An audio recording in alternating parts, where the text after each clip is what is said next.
The BBC says we shouldn't say certain things to burqa-wearing Muslims. They got some veiled women to read out hypothetical questions and then lecture the viewer about how ignorant and bigoted they are. I've got a few questions. You can't be a feminist and be wearing a burqa.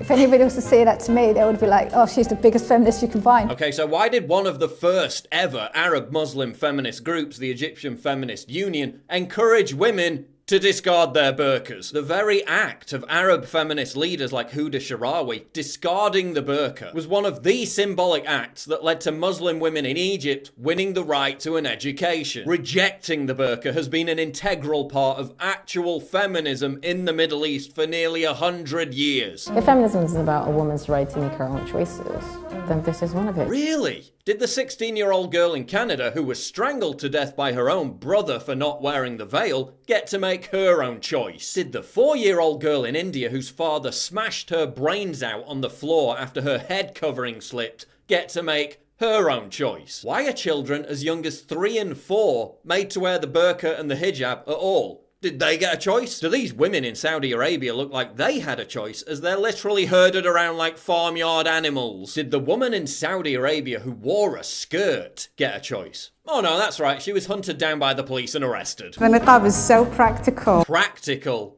Really?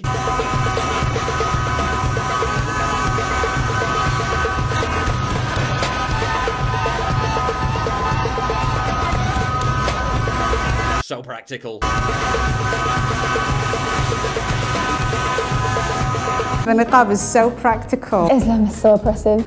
Oh, but you're oppressed and we want to help you. Okay, so if Muslim women who wear the burqa aren't oppressed, why do Muslim women in Iran literally call on Westerners to help them fight oppression by violating the law on head coverings? If it's not a form of oppression, why does Azra Namani, head of the Muslim reform movement, assert that hijab purity culture covers, segregates, subordinates, silences, jails and kills women and girls around the world? If it's not a form of oppression, why do gangs of men roam the streets in Iran throwing acid in the faces of women whose veils are deemed to be too loose? If it's not a form of oppression, why are Muslim gangs in London threatening to kill women who don't cover their heads? I think some women are actually having to fight to be able to wear it. Really? Is that why the first thing that women in Syria did after they were liberated from ISIS was to discard it? Who's fighting to wear it? Last time I checked, ISIS was stoning women to death for not wearing it. Sharia police patrol Muslim countries, forcing women to wear it. Women exposing their hair is only one of the controversial crimes considered to be against local Sharia law. And by the way, we don't undermine a woman who does not wear the face veil or the hijab at all. Really? So are women in Europe who are being beaten by Sharia patrol gangs for not wearing it being undermined? What about women in Sweden who are being refused service in shops if they don't wear it? Are they being undermined? Go back to your own country. When it's a problem, something happens. But when you want your curry, when you want your samosas, when you want the glitter, when you want to put bindis on your forehead to go to Wireless Festival, it's all good. No one who puts bindis on their heads, which by the way is a Hindu thing, so why are we even talking about it? No one who does that and then goes to music festivals is walking up to Muslims on the street and asking them, why don't you go back to your own country? Where did the BBC get these dumb questions from? It's cultural. It's never been Islamic. So it's cultural and not Islamic. Okay, so why do you wear it? I am wearing it for God. It's an act of worship. Right, so it's cultural, not Islamic, but you wear it for Allah, so it's Islamic. What are you hiding there? A bomb.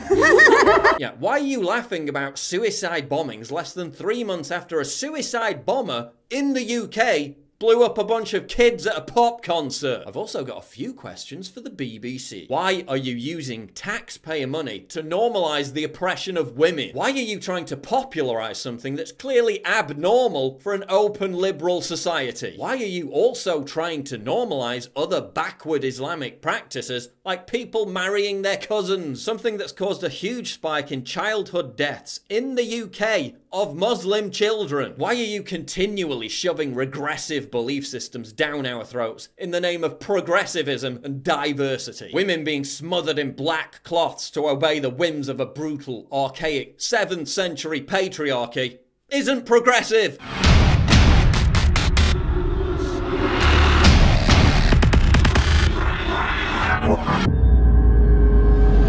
What could be more triggering to libtards than my face and this slogan? Get your new premium quality "Conservatism is the new counterculture" t-shirt right now at InfoWarsStore.com and let the butthurt commence.